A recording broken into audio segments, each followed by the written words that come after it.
goal setting, okay? We take 2.5 hours on the weekend for the whole 10-year plan. We don't have time for that tonight. But let me get you started with a little simple formula Mr. Schoaf gave me, and maybe this will be helpful.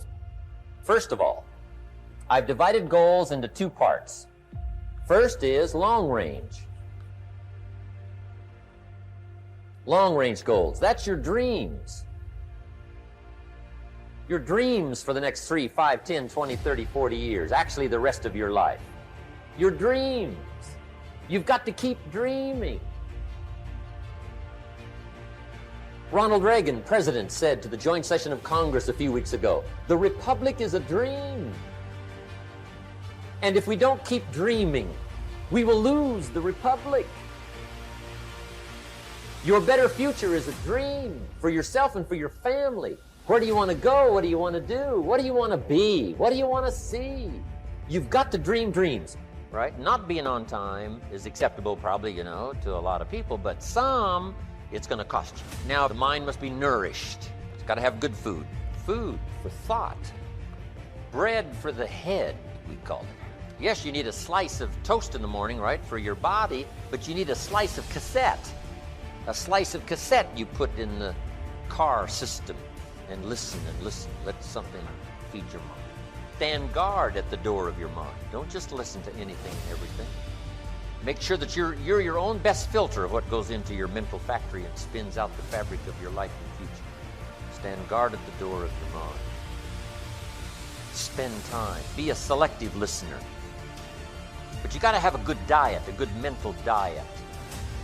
When you walk into a home and walk into the pantry of the kitchen, you take a look, what's in there. This family's either going to be healthy or it isn't going to be healthy. A lot depends on what's in the cupboard. What you bring home, right, from the grocery store that you feast on for the body. It's not about the competition of knowledge. It's the competition of creativity. It's a competition of imagination. It's a competition of learning. It's a competition of independent thinking. If you think like a machine, the problem will come. In the past 20 years, we make people like a machine. In the next 20 years, machines will look like people. So in the future, it's not knowledge-driven. It's the wisdom-driven. It's the experience-driven. In the past, it's the knowledge-driven, and it's the manufacturing-driven. And in the future, it's the creativity-driven. I think next 30 years, the world is going to change a lot. The new technology is going to change every aspect of the world. So this is what we think the world should be focusing on, not only the IQ, EQ, but also focus on LQ, the Q of love. Because only when you care for the others, only when you care for the others that succeed and are more successful than you are, you have the chance. In order for you to be rich, you have to do what? You have to add value, right? So I told you there's a way to know in the relationship if you're adding value, right? There's a way to know, right? Let's just use this number. I'm not saying it is right, but just watch me. 50-50, all right? Now, that's not the truth, but 50-50 would be what kind of relationship? Symbolically, what kind of relationship would that be? It would be an equal, right? But in a lot of our relationships, it's 80-20, which means that somebody's doing what? And then somebody's doing what? Okay, good. So somebody's giving more, somebody's taking more. When you hit 50-50, right? So watch this. I told you, get your character right, then add more value than you take. Short range. Short range goals. That's your goals for tomorrow, this week, this month, this year, the immediate future. We call these confidence builders.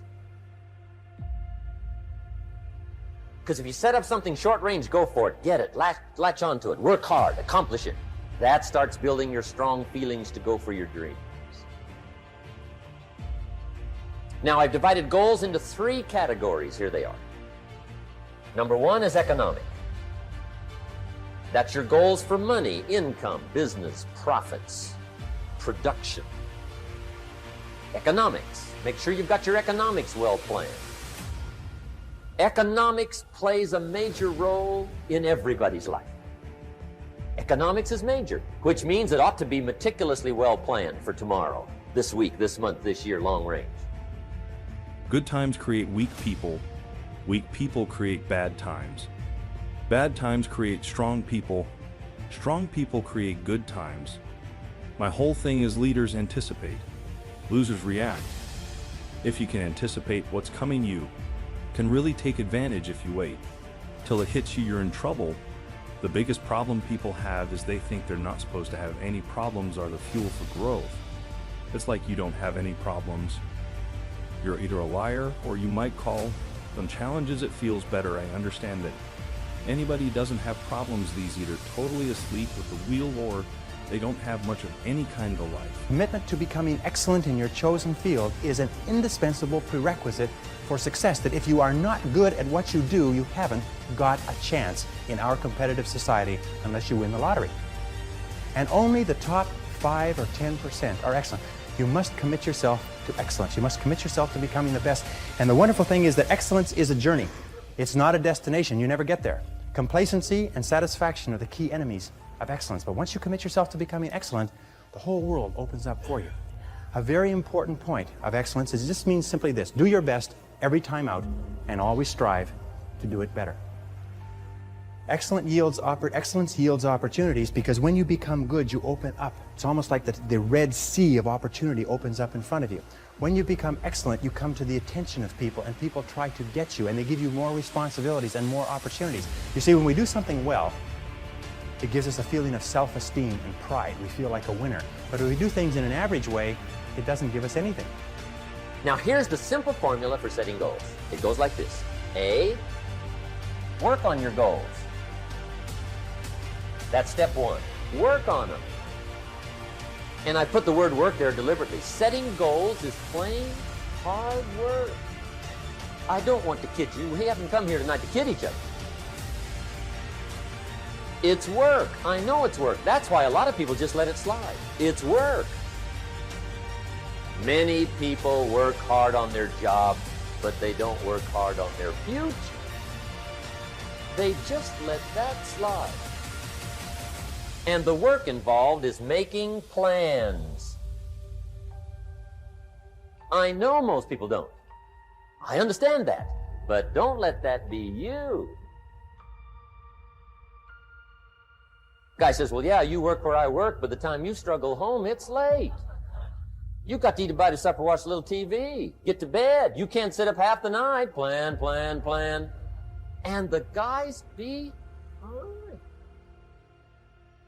Young people, a lot of young people lose hope, lose vision, and start to complain. We also have the same problem. It's not a good feeling being rejected by so many people.